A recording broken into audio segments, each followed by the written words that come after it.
I had the camera shut off unexpectedly there, so we may have a strange video break right there. But I got the edge to roll back over to the show side. So now I'm going to very lightly do a few swipes on each side here and rotate a few times. And this blade will be good and sharp. You'll hear people talk about sharpening cases stainless, and you'll hear them say it's hard to do. Well, it's not really hard, it's just very different. You don't want to go down to a very high mirror polished edge, from my experience. You want to leave it coarser, and if you do that and put a good edge on it, it'll last and hold an edge very well, very good, for a pretty long time.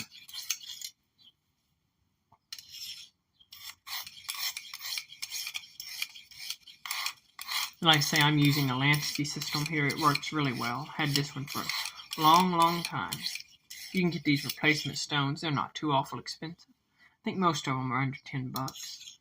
It takes a lot to wear one out, though.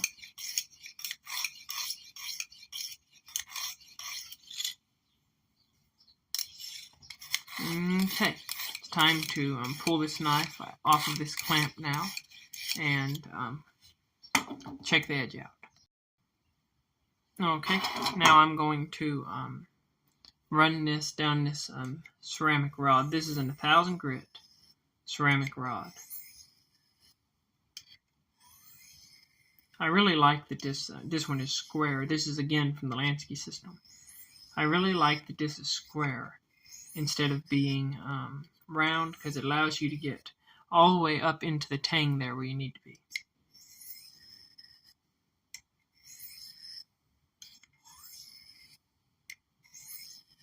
Okay, I think that should have us sharp. Feel sharp. So I'm going to sharpen the other blade, and I'll be back when I'm done. We've got the knife all sharpened up now. It's time to put some flitz polish on it and take it to the drill press. Okay, I've got the polish on him. Time to polish him up.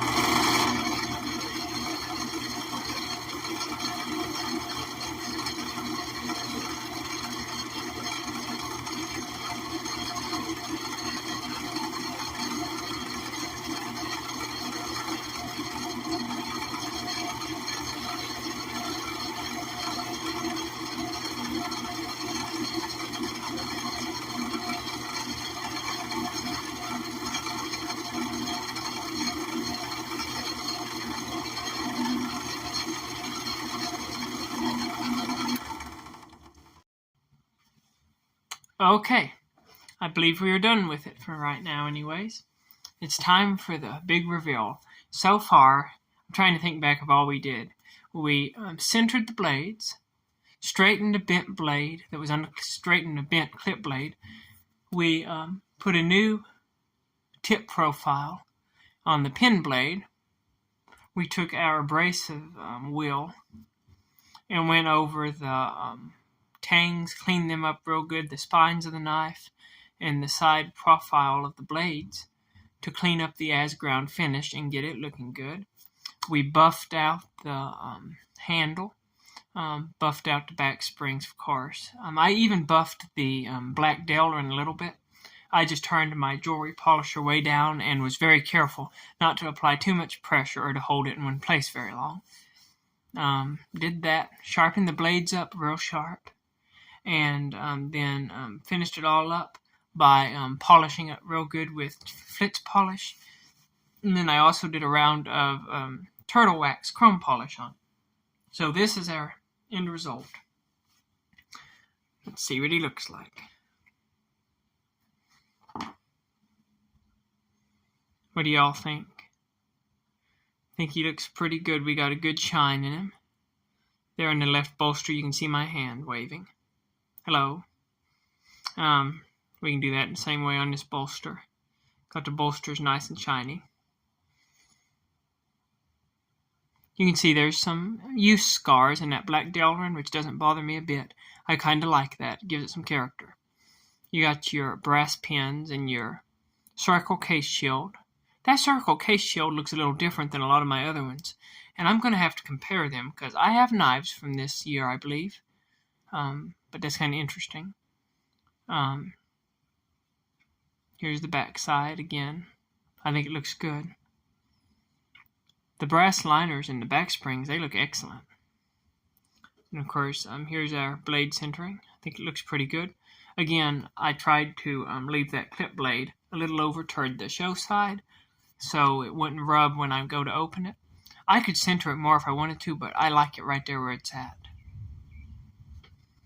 Let's look at the blades. Wipe that off right there.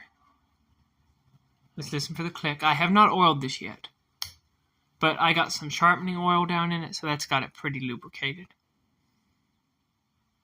I think the edge looks pretty good, don't y'all? There's a few scratches on it. Let's see if we can show where we sharpened it there.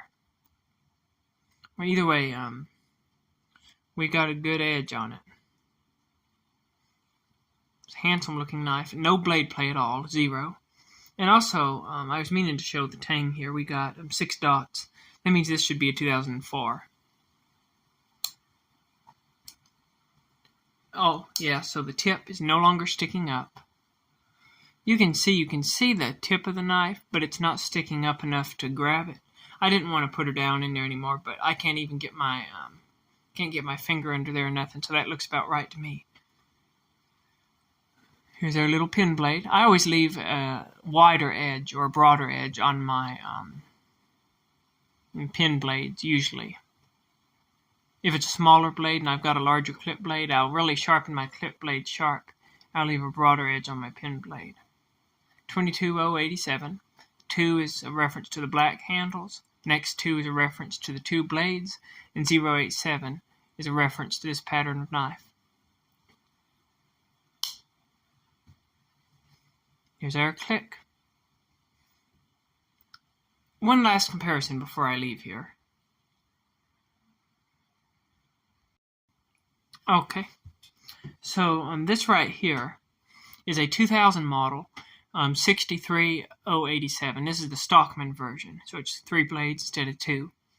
But I want to compare how the finish looks on the blades after going over it with that abrasive pad.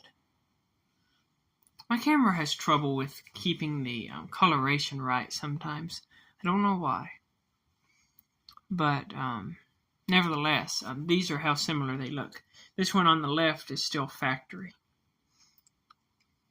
This one on the right is the one we did. I think we got to finish just about perfect, don't y'all? I mean, it looks as factory, I think, as factory can look. I think it looks pretty good. So that's how you would put a satin finish like that on one of these knives, this as-ground finish anyway, that Case uses. Also, the last thing I want to look at before we end out this video is how smooth the transition is, where we redid the tip on this little pin blade. I want to note how you cannot see where the sander started. Look how smooth that is all the way down through there. That's exactly what you're going for when you do a restoration like this. Somebody looking at it should not be able to tell that it has ever been messed with. These are different blades, but you can see they look identical in the color and the uniformity of them. So, thank you all for watching. Comment down below what you think of this knife. It's basically like a larger peanut. Y'all have a good day. Keep your knife sharp.